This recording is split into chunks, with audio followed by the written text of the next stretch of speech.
বেটারা সব গেল কোথায়? লেদু, যাদেরকে ডাকছেন তারা সবাই যে যার কাজে ব্যস্ত। কি করতে হবে আমাকে বলুন। তোমাকে কিছুই করতে হবে না। হুজুরকে আমাকে ডেকেছেন?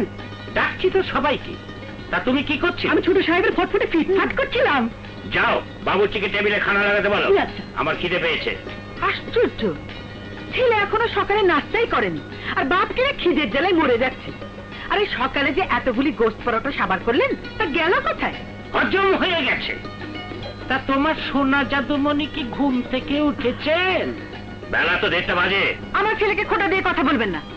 বেচারা সে কখন ঘুম থেকে উঠেছে? উঠে তো আর বসে নেই। বাথরুম সেরেছে, দাঁত মেজেছে, দাড়ি কামিয়েছে, গোসল করেছে, এখন কাপড় চোপড় পরছে। এত কাজ করতে সময় লাগে না? বুঝেছি। এর জন্যই বাবা আমার এখন পর্যন্ত নাস্তা করার ফুরসত পায়নি। মা, বাবা,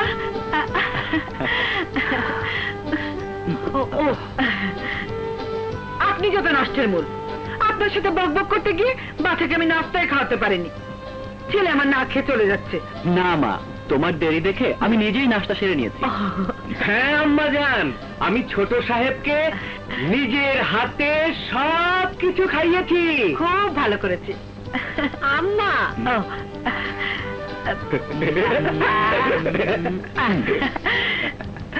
আহারে, তোকে যা সুন্দর লাগছে। যাক, নিশ্চিন্ত হয়ে গেল, কারো নজর লাগবে না। যাক, হাতে দেওয়ার সময় পেলেন না? মাথা যখন পড়লো তো একটু বসে যা বাবা। না বাবা, এসো বস। আমার পাশে একটু বসো। এভাবে ঘুরে ফিরে আর কদিন চলবে? লেখাপড়া তো কিছু করলে না। লেখাপড়া করে কি হবে? আমার তো আর চাকরি বাকরির দরকার নেই। খুব ভালো কথা। তাহলে কাজকর্ম একটা কিছু করো। কি যে বলেন, আমাদের এত বিষয় সম্পত্তি আর টাকা পয়সা থাকতে সাগর কাজ করতে যাবে কোন দুঃখে? আরে, সে আমার একমাত্র ওয়ারিশ, অন্তত নিজের দায়িত্বটা বুঝে নি। আমি বুঝতে পারি না আপনি সারাক্ষণ কেন আমার ছেলের পেছনে লেগে থাকেন। বুঝবে, একদিন ঠিকই বুঝবে। বাবা, আমি যাই। যাও বাবা, আমি আসি। এসো। বাবা, আমি কিন্তু যাচ্ছি। আর যাও না। মা, আমি কি তোমাকে ধরে রেখেছি নাকি? আরে ন্যাকা, কিচ্ছু বোঝে না। ও যাবে কি করে? ওর পকেটে তো একটা ফুটো পয়সাও নেই। সাগরকে টাকা দিন। হ্যাঁ, কাল না তোমাকে 5,000 টাকা দিলাম? খরচ হয়ে গেছে।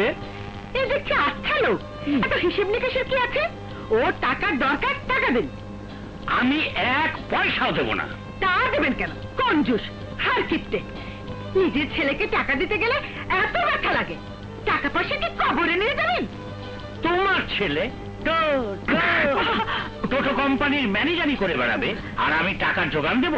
এ তোমার কেমন আবদার? ও, ছেলের জন্য টাকা চাইতে গেলে দোষ?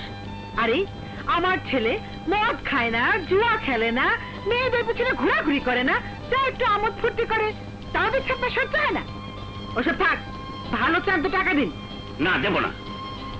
100 বার দেবেন। না, 1000 বার দেবেন। দেবেন? দেবেন? নে বাবা, নে। বাবা, এতে চলবে তো? কোন রকমে চালিয়ে নেব। মা, আমি তাহলে আসি। ভালো ভালো ফিরে আসিস বাবা। চলো। মমতা, তোমার জন্য আমার মায়া হয়। তুমি ছেলেকে এত বেশি স্নেহ করো, যার জন্য ওকে আমি শাসন করতে পারি না। শাসন ছাড়া শুধুমাত্র স্নেহ সন্তানের জন্য কোনো কল্যাণ বই আনতে পারে না। কথাটা মনে রেখো। থামান আপনার বক্তৃতা, এখন খেতে চলুন। চলুন।